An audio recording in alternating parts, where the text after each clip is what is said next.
I'm Chris Farrell from the All Things Good and Nerdy podcast, a wacky weekend morning show, part of the GonnaGeek network, just like the show you're checking out right now. Shows on the network are individually owned, and the opinions expressed may not reflect others. Find other awesome geeky shows over at GonnaGeekNetwork.com. Welcome to episode 172 of Better Podcasting. On this show, we're pleased to interview Craig Reeves from Mackie about their future endeavors with podcasting. In this week's Better Podcasting download, we cover the Infinite Dial Report, what it means for you, why there might be more relevance coming soon, and why it's Josh Liston's favorite segment that we ever do. In this week's Better Podback, we summarize several weeks of you reaching out to us about your podcasting. And finally, before we wrap up this episode, we'll debut a brand new segment. Lauren, go. Welcome to Better Podcasting, a show where we talk about podcast tips, tools, and best practices to help you succeed with your podcast. What makes us different? Well, just like you, we podcast purely out of the love and fun of it.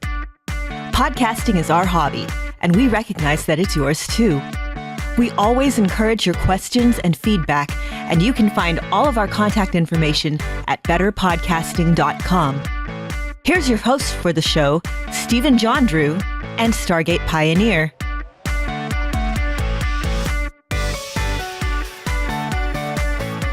Welcome to episode 172 of Better Podcasting. I am Stephen Jondrew, and usually I would say that the star of the program is Stargate Pioneer, but we got a different star today. But go ahead, Stargate Pioneer. Aw, I guess I'll just have to recoup from top billing this 1 week. Hey guys, it's great to be back talking about podcasting. We love to do this every week. We love to do this so much. We've been doing this for more than 3 years every week. Well, we take a week off every now and then, but mostly every week. And we talk about it because we want to share podcasting with you, and we get you to share podcasting with us because we start off the show with a How I Saved My Podcast story. And this week we have a special one. It's a video How I Saved My Podcast story. And we're really looking forward to your interaction.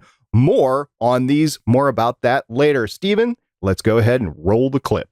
Hi there, Stephen and SP. It's Jim here from the Fallacious Trump podcast, where we explain logical fallacies using Trump quotes. And I have a How I Saved My Podcast story. We started out our podcast with absolutely no budget whatsoever. So we found a free podcast host, a free media host, and they've been really good. But over the first kind of few weeks of the podcast, we noticed that actually our audio files sounded better before we uploaded them than when we downloaded them from the podcast host and when we were listening to them on iTunes. And it turned out what they were doing was compressing the files that we gave them. And so that meant that there was a bit more sibilance, a bit more hiss in the audio file, and it wasn't great. And we thought it was a shame, and we were going to have to start paying for hosting. And anyway, I got in touch with the host, and I spoke to them about it, and I said, look, we've noticed this is happening. The files we're downloading are a lot smaller than the ones that we've uploaded, and it's not going to work for us. We're going to have to look elsewhere unless there's something you can do about it. And they came back to us and said, not a problem, we will stop compressing your files, and now the audio quality that we get when we download them is the same as the audio quality that they have when we upload them. So just by having a quick chat with our host, we were able to fix an issue that would have definitely meant we had to look elsewhere and spend potentially significantly more money since we were getting it free. And we've got a great sounding show, and we're still not paying for hosting. First off, thank you very much for sending this in. We do always appreciate How I Save My Podcast stories. And this is interesting as well, because this is something that sort of you wouldn't really think as saving first when you do think about some of the stories we've shared before. But the reality is that compressing a file is a very important thing to try to avoid, because if it gets compressed too many times, then what ends up happening is you have all sorts of artifacts like was mentioned. In fact, it's actually on SP's checklist of criteria when he's looking for a new media host. So it's a really great story. And I think it also highlights the fact that when there are startup media hosts in different companies that do come out, it's worth sometimes reaching out if you have a concern, because of the fact that there are other hosts as well, which have made changes to back rendering or back files or back panels and things like that, just based off of feedback that they receive, because they're starting out new. And sometimes they might end up taking that feedback with a lot more priority than somebody who has been established for years and years and years. So it's always worth reaching out if you have a concern, especially if it is a relatively new host. Now, with that said, we do usually recommend a couple other hosts, but we'll leave that for a whole other segment. So SP, go ahead. I'll turn it over to you to address this. First of all, Jim, thank you very much for the feedback, the video feedback too. That was great. And we noticed that you noticed that your files were getting compressed, and that's great. But this is one of the things that we would recommend that you look into before you go ahead and sign up with any podcast media host. Doesn't matter if it's free or paid, whatever. So some of the things that you need to watch out for is, of course, the IAB compliance statistics. That is, at least the compliance would be the minimum that I would look into these days, if not full up actual certified stats. And more of that, there's only 2 podcast media host companies or stats providers right now that are certified. More will be coming in the coming months here in 2019. Another thing that you would want to look into is if they mess with your file. This could be anything from compression to the ID3 tags of the file to the file name, anything along those lines. Do they mess with your file? If they do, you might want to look elsewhere. And if your podcast media host is free and they entered the foray in, say, 2016, you might want to consider not jumping on that bandwagon right now, because there's been a demonstrated time frame of about 30 to 36 months with these free podcast hosts that they either go out of business or change their business models because they can't afford to stay in business. You know, that venture capitalist sort of funding wears out, and then you have to move on from there. So those are some of the things that I would look out for when I'm looking at new media hosts, whether they're free or not. Jim, it's great that you caught the compression. It's great that you talked to the media host and they changed it. And as Stephen mentioned, this could be beneficial to not only you, but other podcasters along the way to help them get their business model to the point where it is attractive to other podcasters as well. Jim, thanks so much for the How I Save My Podcast story. Awesome video. I think I've said it before, but awesome. We love the video feedback, and we look forward to hearing back from you in a future episode. So if you do have something you want to send to us, send that to podcast@betterpodcasting.com. We prefer video, as SP mentioned. You can send us audio, or even go ahead and just send us a little text, a little writing, and we'll get SP to read that out. But in any case, we appreciate this. And this is a great example on how there are some things that you might not originally think is a How I Save My Podcast story, but it is. Because again, the purpose of this segment is to share with the class so that we can all learn together and make podcasting great. All right, well, let's go ahead and move on to our featured segment. SP, you're laughing at that. Yes, a nice tie-in to the name of his podcast.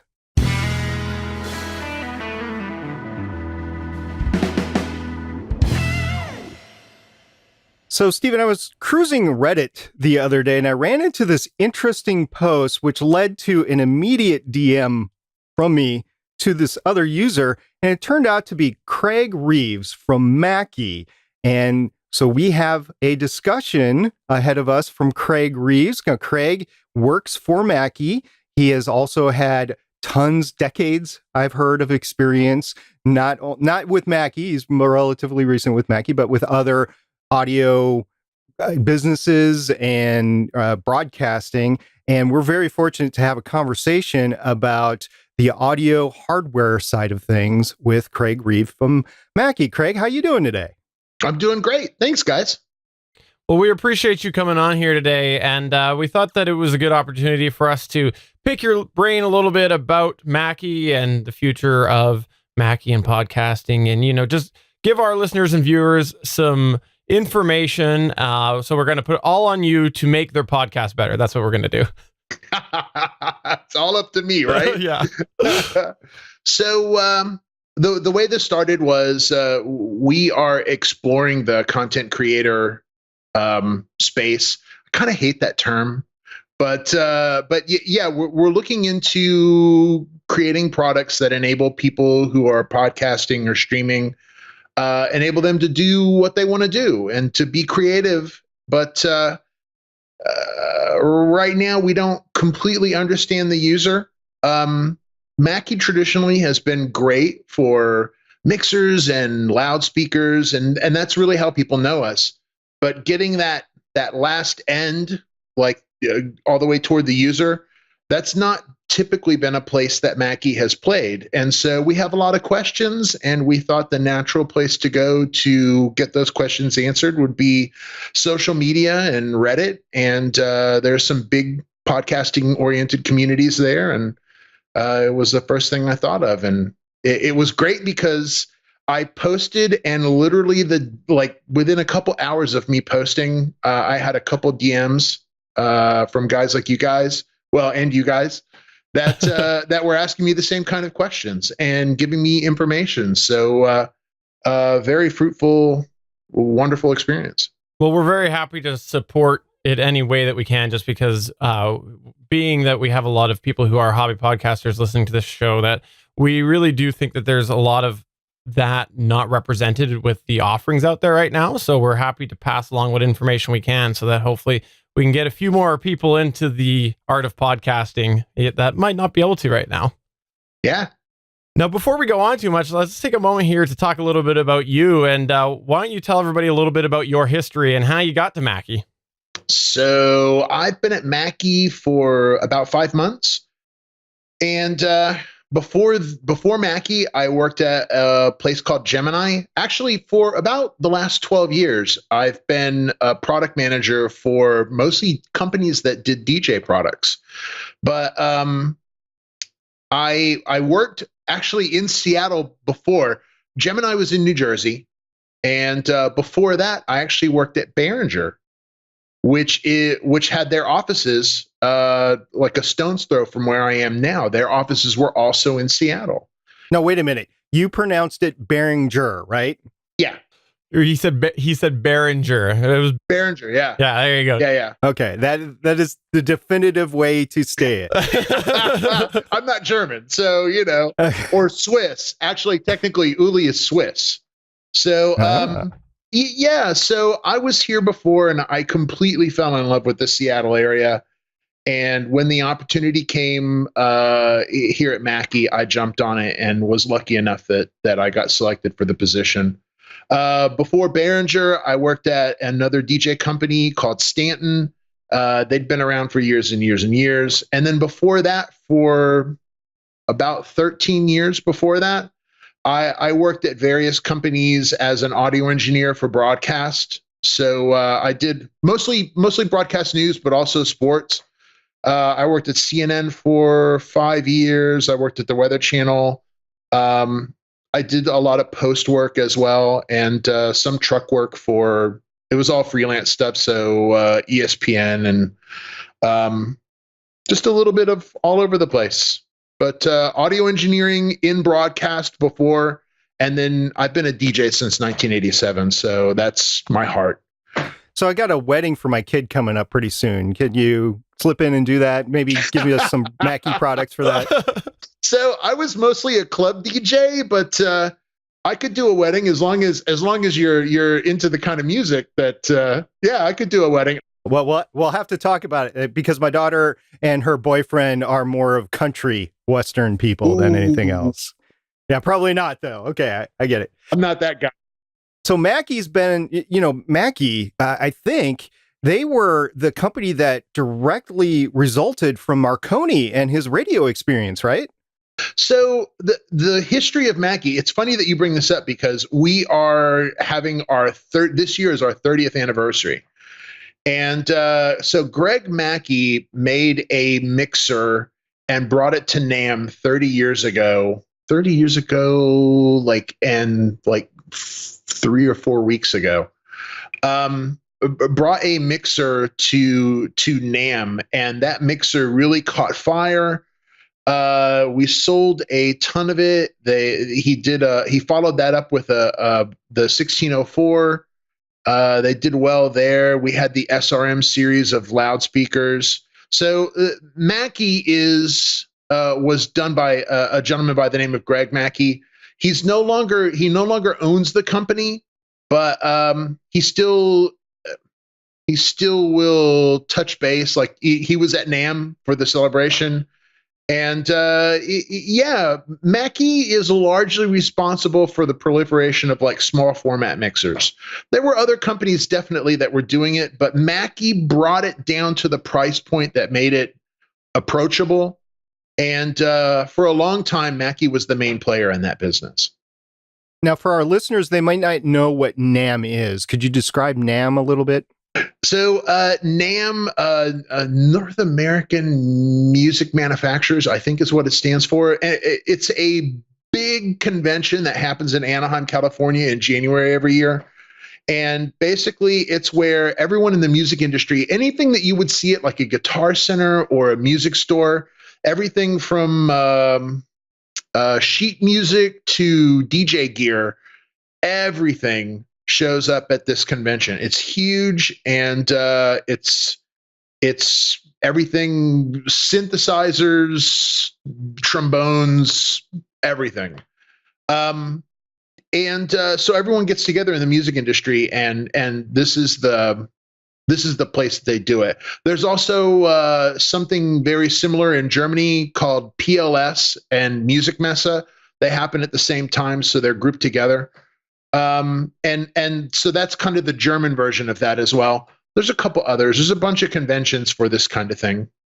So when you're saying Greg took the mixer to NAMM and caught fire, it literally caught fire and it got enough notice because the flames coming out of it?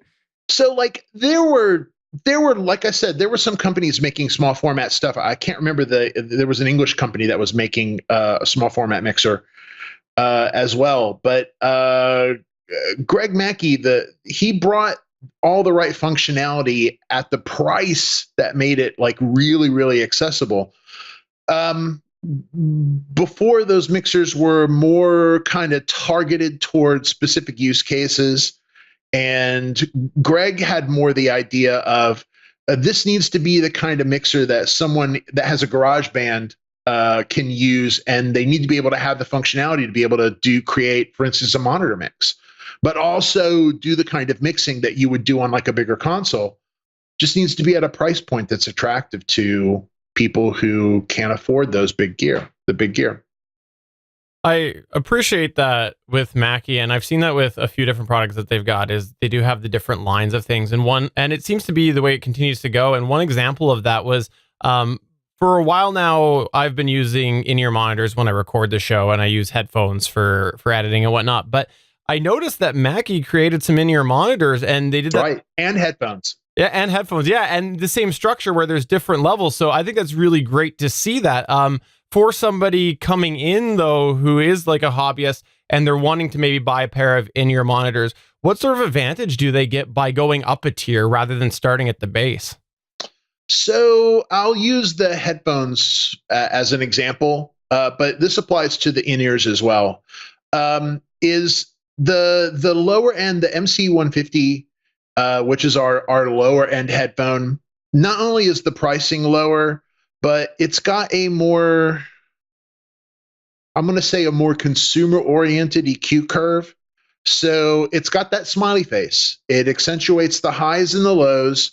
And the build quality is very similar with the two models, but I'd say like the voicing and the work put into how it sounds is different for the 150 than the 250.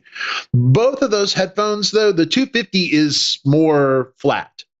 The 250 is like a good pair of studio monitors. So if you were wanting to check a mix or listen to, like, let's say you recorded an interview and you wanted to check and see, like, oh, is there too much room tone? Is there, dishes rattling or air conditioner turned on or something like that?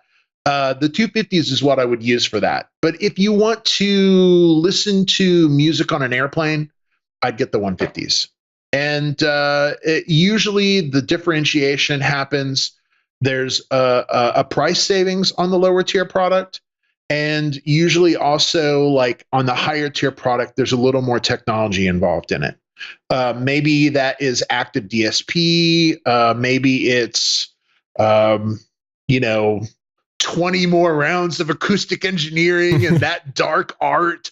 It could be a number of things. It depends on the product. But generally, when you see like those multiple tiers, there's not only is there a price break, but also there's a technology there somewhere for the higher tier product that is causing that price up. Okay. So Mackie obviously does small format mixers. We talked about those, talked about the IEMs and the headphones. Mackie also does studio monitors or speakers, DJ mixers, and audio interfaces, right? Mm-hmm. You used to do DJ mixers. They don't anymore, but yeah, for sure. All of the above. So you talked about NAMM and the German convention that is on everything audio. What is kind of an annual year in the music or audio hardware industry? You got NAMM in January. What happens during the rest of the year in a normal company like Behringer or Mackie? So the conventions, by the way, Music Mess and PLS also happens early in the year. It happens around April. So the first quarter of the year is a good touchstone in terms of checking the business end of your products. New products that come out may change a business case. So, for example, like let's say in the podcasting realm, I wanted to do a podcaster package, and I thought of it in December. Well, at NAMM, there were 4 packages released by Audio-Technica, and Behringer has something in the pipe, and you know what I mean? Like these things may come out, and it causes us, any other retailer to, oh, well, geez, now the competition is different and the price points moved from $3.99 to $2.99, and maybe that's not a compelling product anymore or whatever. So usually at the beginning of the year, what you're doing is you're reviewing things like your business cases and stuff like that, and you're kind of doing a check on your competition. As those business cases develop and your product concepts develop, and you do things like you've defined differentiating features that are going to make your product better, cheaper,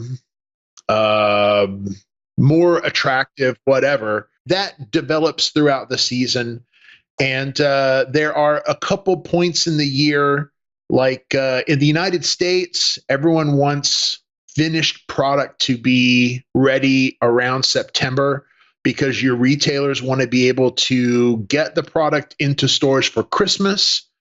So there's a couple of points like that are consistent no matter what business in the music industry that you're in. Everyone wants product by September or October.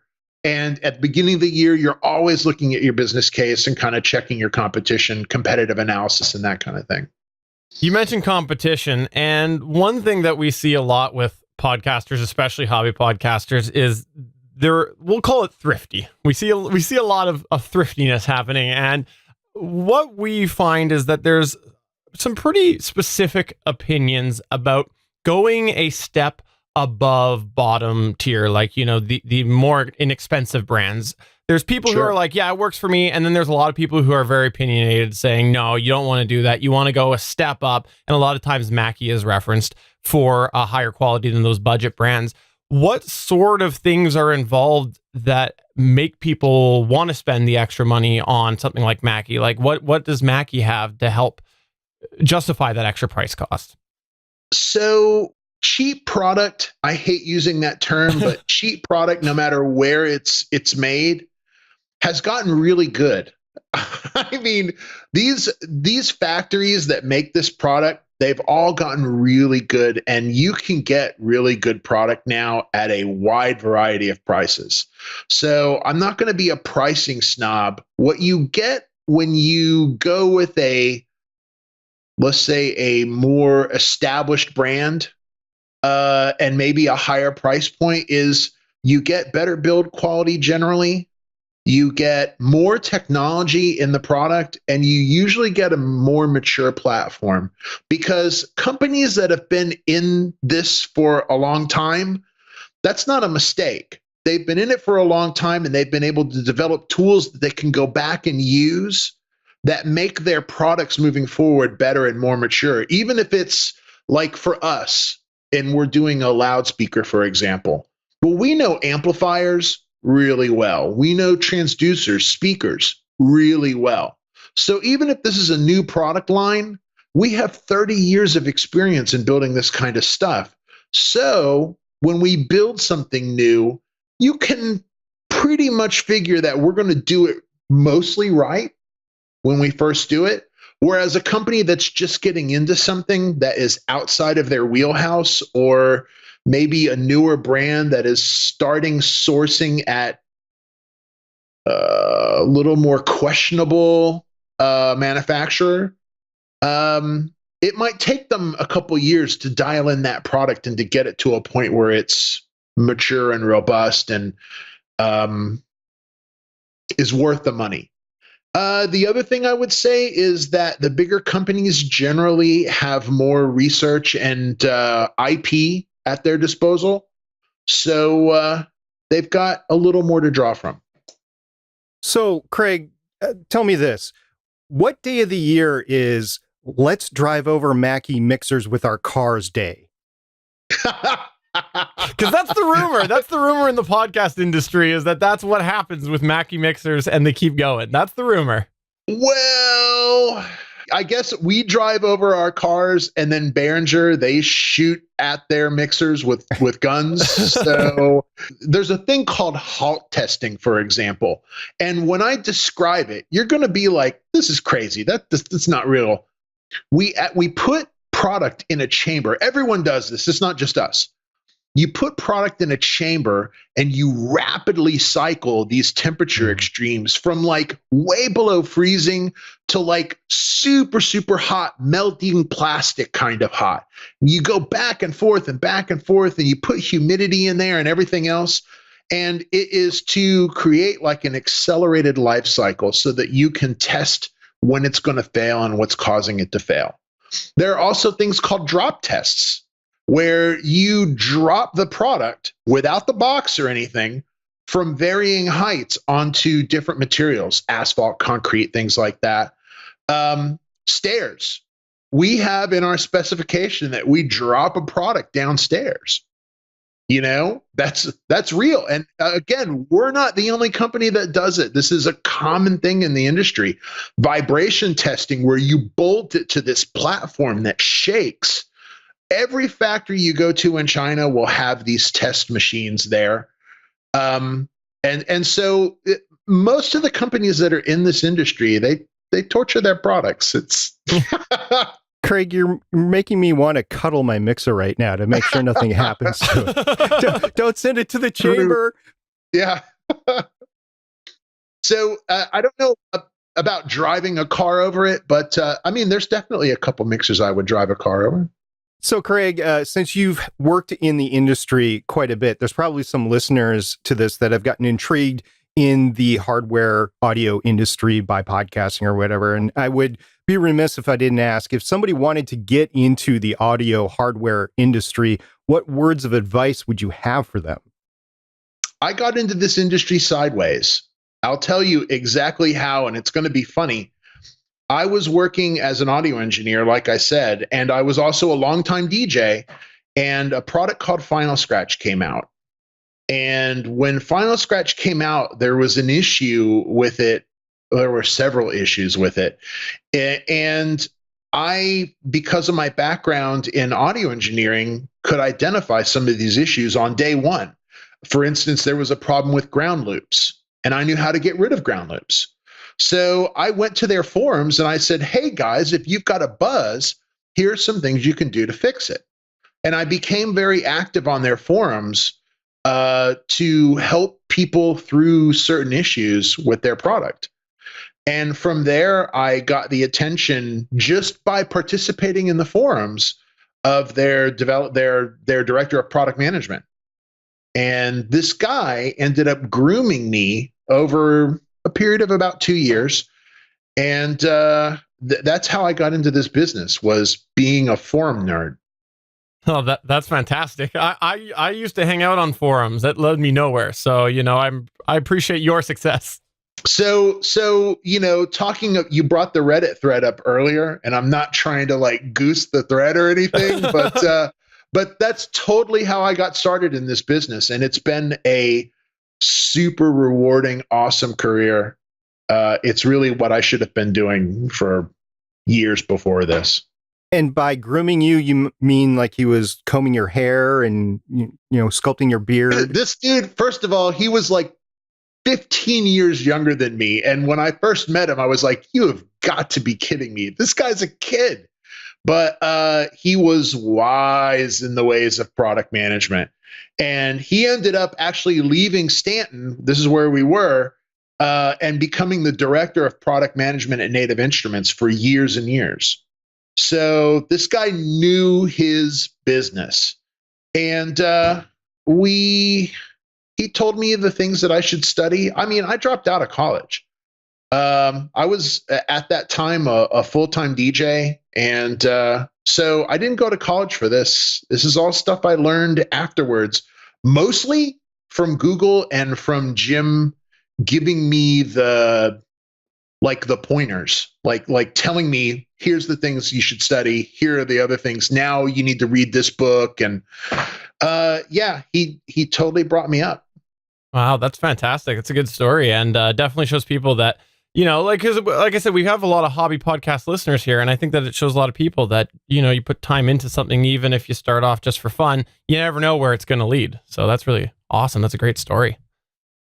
So we started on all about the Reddit post that you just mentioned, and we were talking a little bit about how Mackie is exploring podcasting and whatnot. And I have one last question for you in relation to that I think is a great way to close up this interview here. And when we did a walkthrough of the Zoom L12 and I put it on YouTube, it's been by far our highest viewed video that we've ever done. And what we found was we actually designed it for podcasters because we're basically tailoring towards podcasters, but we had so many musicians check that video out. We were mind blown at how many musicians were checking out the L12 video. So with Mackie now looking to get into some podcasting and sort of tailor to that market a little bit, how exactly is that balance going to happen as far as obviously paying attention to the traditional market that is already there, but also looking at a new stream of sales like podcasting? So, like I said, I just got hired there. I've been there for like 5 months. And I am the guy at Mackie that does the non-core products. So what I mean by core is everyone knows Mackie does mixers. Mixers represent a huge percentage of Mackie's overall business. Everyone knows that Mackie does PA and like speakers and amps, and you know what I mean? And that also represents a huge part of Mackie's business.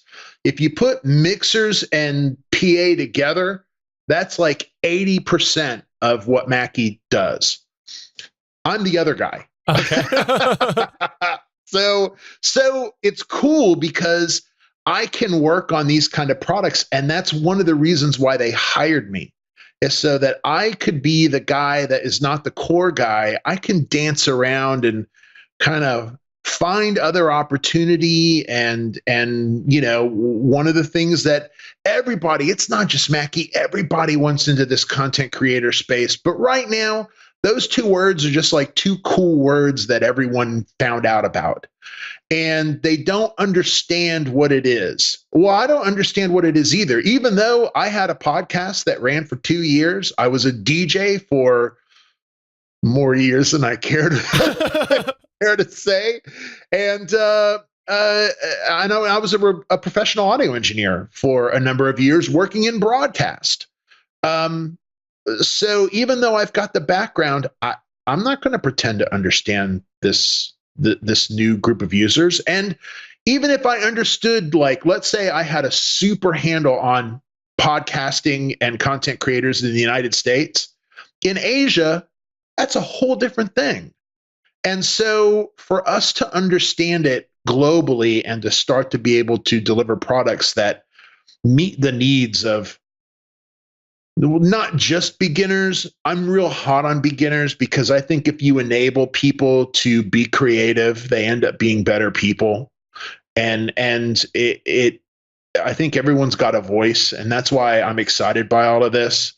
So if we can design products that fill that need intelligently, not only does it make it easier for us to make the product because we have like a spec and a target in mind, but also it makes people trust the brand because they know that the research was there. This met the needs. And I would love to bring that to Mackie. I'd love to be that guy. That's fantastic because I know there's a lot of loyal fans with Mackie right now, but I know there's a lot of people looking for specific things that don't exist in podcasting. So it's nice to hear that balance. It's really kind of an open area right now because it is so, I'm not going to say bifurcated because, like an edit based, like a YouTube guy is a lot different than a Twitch streamer, is a lot different than a audio only podcaster, So there's a lot of use cases there to look into. There certainly is. And Craig, when you were saying you were the other guy dancing around, are you like a robot guy, the Macarena or ballet? What kind of dance are you doing at Mackie? I'm old, man. I'm robot and lock popping, and yeah, that's me. I'm not the Macarena guy or the dubstep. What's the dab. Yeah, dabs. Yeah. I'm not that guy either. Although I just did it, I don't know if that counts, but You're the shopping cart guy, right? I'm definitely that guy's dad. Well, Craig, thank you very much for taking your time with us today. We spoke a little bit before about different criteria and requirements that we might have. And thank you very much for making Mackie available for podcasters. And I know that other podcasters are going to want to have their say too. And we can direct them to your survey by a short link, geeks.link/Mackie survey. And once this episode goes out, that they'll be able to go to geeks.link/Mackie survey. There's a survey that was what the Reddit post was about, and they can fill in what they would want in a device for podcasting. Welcome to this week's Better Podcasting Download. All right, SP, here's the thing. A lot of the people who listen and watch this show say to me, Steven, why don't you just let SP speak more? He's more knowledgeable, he's better looking, he's more informative, and he makes less mistakes. So SP, I will turn this over to you. You're forgetting that I have the better beard as well. No, fair enough. That's fair. You do have that gray going on. That is, sometimes I can't take my eyes off of you. I've heard it termed platinum or silver. And yeah, I guess when you get older, I'll start calling you gray too. But this past week, an annual event occurred that we've discussed many times on this podcast before, and that is the Edison Infinite Dial report from 2019. And this is the annual digital media consumption behavior study. It's done by Edison Research and Triton Digital. And now that Triton's either owns another company, is part of another company, I'll have to look that up later. It is still ongoing, so that is good to see. This is a phone survey of 1,500 people aged 12 and above in the United States of America. And I don't know if it includes people from Alaska or Hawaii, but it's people aged 12 and above. And it's via phone on either a mobile line or a landline. And this is a survey that's been going on since 2006. If you're looking for our previous coverage on these events, on episode 20, we discussed the Infinite Dial 2016. On episode Better Podcasting number 71, we discussed Infinite Dial 2017. And on episode 123, we discussed Infinite Dial number 2018. So we've been doing this as long as the podcast has been running. Now, the Infinite Dial study covers mobile listening behavior, internet audio, podcasting, social media, smart speakers, and it adapts to new industry consumption each year. A good example of that is the smart speakers. Now, this year in 2019, there are 6 infinite dial results to note for hobby podcasters. The first I want to point out is that Spotify is not only increasing in the space of digital listening, but it is also bringing along podcasting to help increase podcast consumption.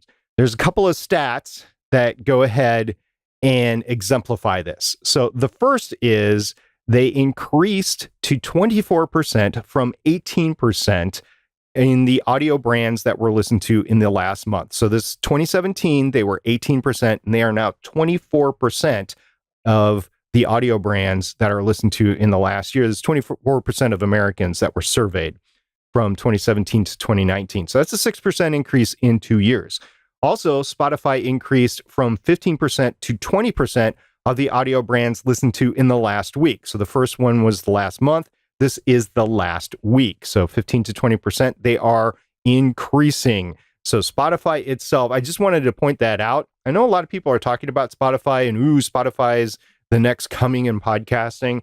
Well, this is our first indication that it's actually pulling along podcasting with its general growth in the industry as well. Pandora went down a little bit, but Spotify is going up. And since podcasting is part of Spotify and it really isn't open in Pandora right now, I just want to spotlight the Spotify growth.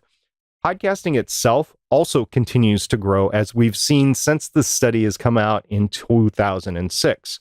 So currently, an estimated number of Americans, United States of America, 144 million have ever listened to a podcast. This is not in the last day, the last week, last month, last year. This is ever.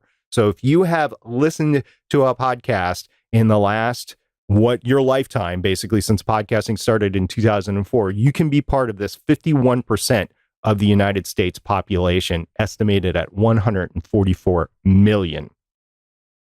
Now, an estimated 90 million have listened to a podcast in the last month. This is up to 32% of the United States population, and an estimated 62 million have listened to a podcast in the last week, which is up from 22% of the U.S. population. And in the past, we've talked about, if you are a podcast listener, how many podcasts you listen to in a week. It used to be 5, and I think it before used to be 3. It's up to 7 now. So if you have a listener that is listening to podcasts, odds are, if they're listening to their show, they are also listening to 6 other shows throughout the week. This is all growth that is continuing in podcasting. And the biggest takeaway that I want you to grab from this as a hobby podcaster is that this is a medium that continues to grow, and that your ability to reach people are going to grow because of the awareness of podcasting. Now, you still have to do the promotion and get noticed and make good content and that sort of thing, but this is not a dying industry. This is not like radio. This is actually growing.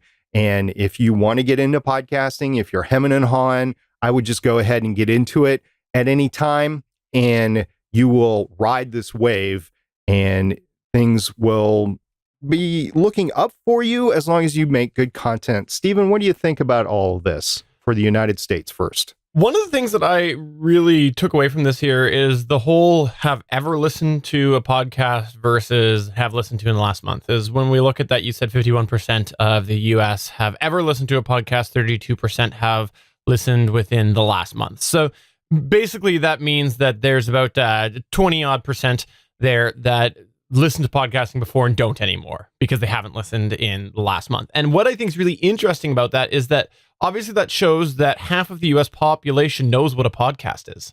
If 51% of people here, and obviously you have to extract the data and know that it's not a one-to-one correlation because it's based off their sample set. But if 51% of the people have said that they've listened to a podcast ever, that means that over half the US population knows what a podcast is. How exciting is that? That is fantastic and really, really cool, because how many years have we, who have been doing this for a very long time, been fighting to educate people on what a podcast is? And this means that over half the US population knows what a podcast is. Now, again, it's not going to actually translate that way because studies vary, and I guarantee it'll be a lot lower, in actual practice. But off of this survey, that's really cool.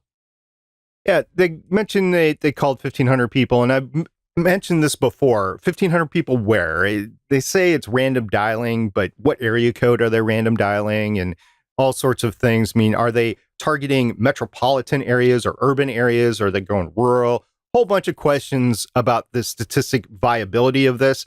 The important thing is that they've been doing the same thing since 2006, and the numbers keep going up and up and up and up. And that's good. So the trending of the data is there. By the way, this data is only for the United States. And last year we talked about the fact that they broached into Canada at the end of this study when they announced it earlier this past week. They also said that they were going to redo the Canada one for 2019, and they're going to add an Australian version as well. So this is starting to get a little bit more worldwide than just the United States, which is awesome, I think. And Stephen, I know you're very happy about that because you're often griping about the fact that Canada is being left behind or the rest of the world is being left behind. And why is the United States the only country that matters? I would agree with that assessment. I'm glad that Infinite Dial is broaching out. So I heard that the expansion to Australia was solely for Josh Liston. I heard that he penned the letter. He got the signatures. He made it all happen. Josh Liston from On the Bubble podcast, which you can find at GonnaGeek.com, which, by the way, if you like that show, you should listen to the latest episode. He's in search. There's our call out for Josh. And if you want to know more about that, email us podcast@betterpodcasting.com. Are you saying that he's doing a segment or a show on the campaign to bring back In Search Of?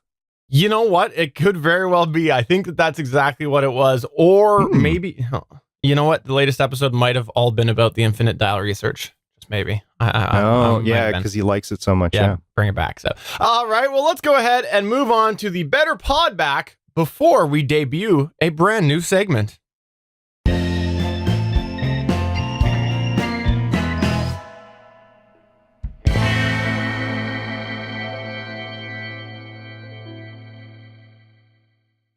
We mentioned it last week. We knew we had a long episode back in 171. And so we actually had a bit of feedback stacked up that we wanted to make sure to mention. So we've got a little longer than usual pod back, and I'll turn it over to Stargate Pioneer here to read out the first one. Got a tweet from @thecovert_nerd. He said, "Thanks for the fantastic episode. I use an ATR 2100 mic and record on site, and I record in the same room as my co-host. I face many of the challenges you discussed. Thanks again for the tips." We also had the infamous Josh Liston saying, "When is Sir @BoothJunkie going to appear on @BetterPod? Seems like a match made in bearded heaven." So for those of you who haven't watched the video side of things, we do, number one, we have a video side of this show available at betterpodcasting.com. And yes, Stargate Pioneer and I both have beards. We've talked about it on the show. SP's is half the year. Mine is usually all year because without it, I look like I'm 12. So that's usually why I've got it. But apparently, we're trying to make more bearded connection. #podbeards. We look forward to any interview or collaboration with Booth Junkie. Over on our Discord server, which you can find at betterpodcasting.com/Discord, we had a note from Josh Liston, and he said, "Hey all, anyone else using Castro 2 for iOS? For some reason, it started crashing 24 hours ago, and I can't work out why. Note, the crashes started before any updates were applied to either the app itself or to iOS. I've since updated to the latest iOS and downloaded a fresh copy of the app, and still nothing." So Josh is looking out for that information about Castro 2, which is a podcatcher for the iOS device. Before we hop on to the next one, I want to go mention that this is not the only discussion we've had about podcatchers in Discord, and Pocket Casts actually had quite the change this past week on Android, and we haven't confirmed on iOS. So if you are looking to talk a little bit more about that, please head on over to betterpodcasting.com/Discord, and we've had lots of chat over there. We also had a note in Discord by Mim Kinetic. And he reached out and said, at Stephen Jondrew, I just watched the Rodecaster Pro video. That's a bummer. With that issue, do you still see the use you alluded to for it? I think at one point you mentioned using it in conjunction with the L12. Also, I may shoot you an email shortly. I'd love to more fully understand your audio and video flow with XSplit, Skype, and the L12. All right, so Stargate Pioneer, you're the American, I'm the Canadian. In Canada, we'll just go ahead and say guns aren't allowed. That's the easiest way. So I'm still trying to understand. So as an American, can you explain to me how I shoot an email? That's what I'm trying. I'm lost. Do you just like print it out and throw it up? And is that what you do? So are Nerf guns not allowed in Canada? That's true. That's true. But we don't like to use it because there's a lot of apologizing involved. Yeah. Well, I mean, that's what I would do is I would get a Nerf gun and go ahead and shoot your email before you send it. Okay, fair enough. And to answer the other parts of it, I will work on getting something together because actually I've had a couple of people ask about that in recent, and I will do my best to simplify it the best that I can and maybe do a little video to accompany it as well.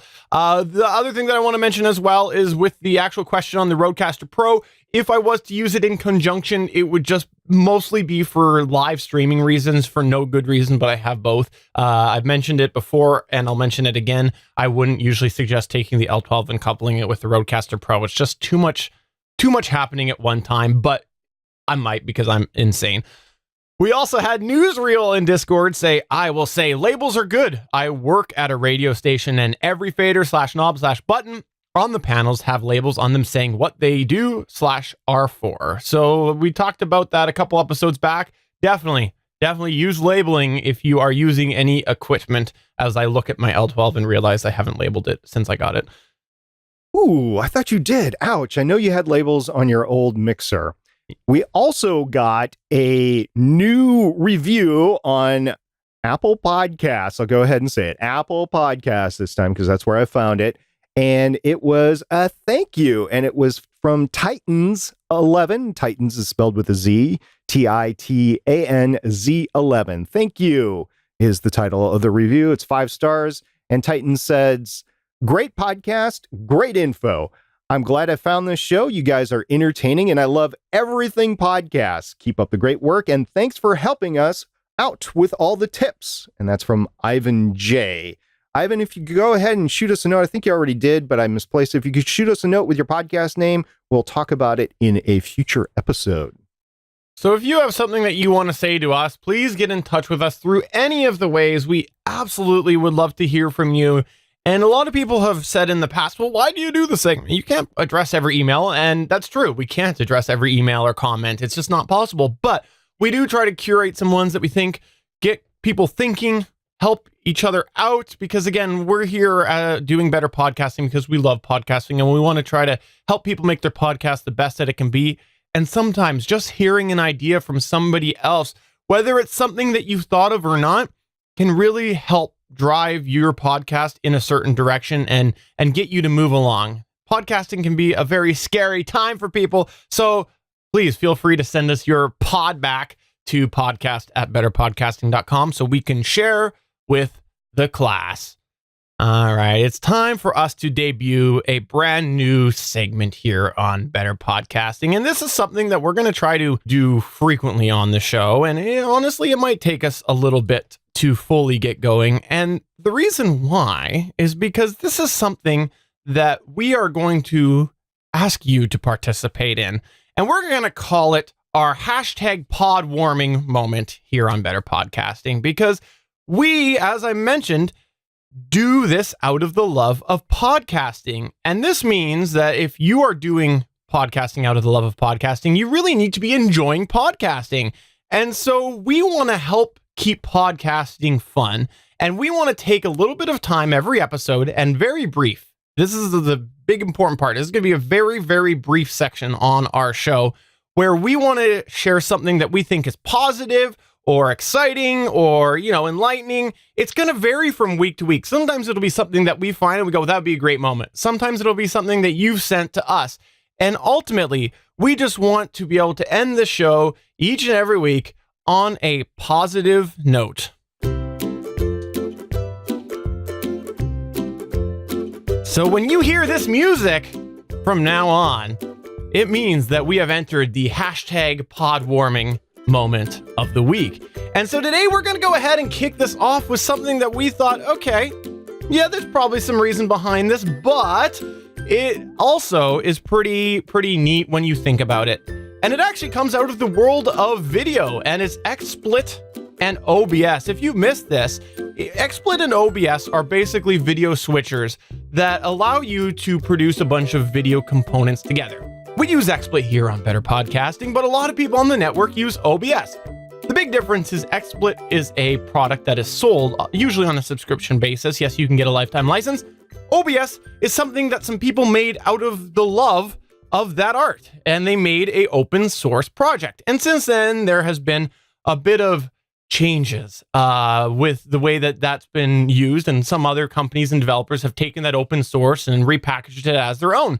Well, this past week, it came out that they're not actually that much competing, because a lot of people in the past have really gone on their soapboxes about why OBS is better than XSplit or why XSplit is better than OBS, and they've sort of poo-pooed all over the opposing product, and they've, in the public, made this seem like this is a big issue between two companies and it's one or the other. And this past week, XSplit did say the following: we at XSplit want to support the OBS project and the OBS contributors to be able to sustainably continue the hard work they do for the streamers and the industry, which is why we've committed to support the OBS project as a gold sponsor through Open Collective.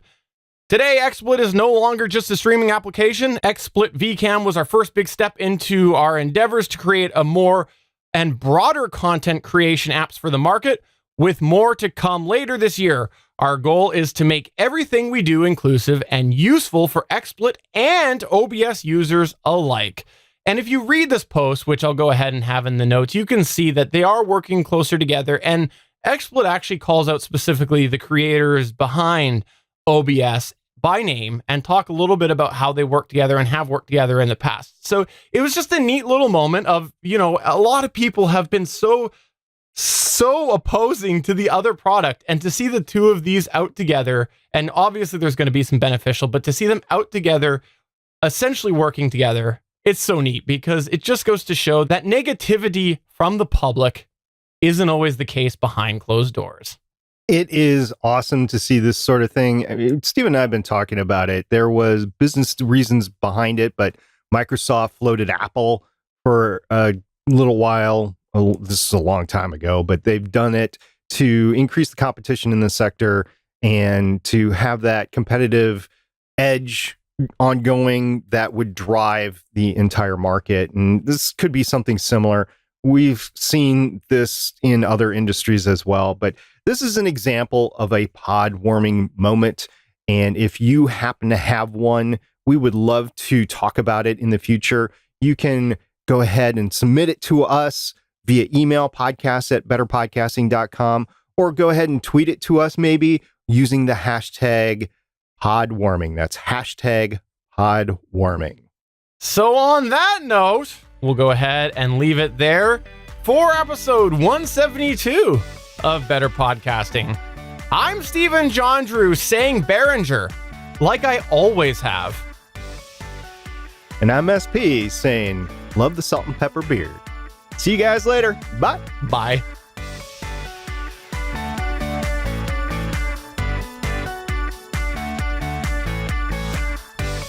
Thank you for listening to another episode of Better Podcasting. We want to hear from you. You can find all of our contact information at betterpodcasting.com. If you like the show, please consider giving us a 5-star review in iTunes.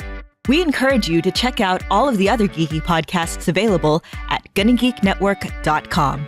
This has been a GonnaGeek production. Thanks for listening, and we will see you again next week.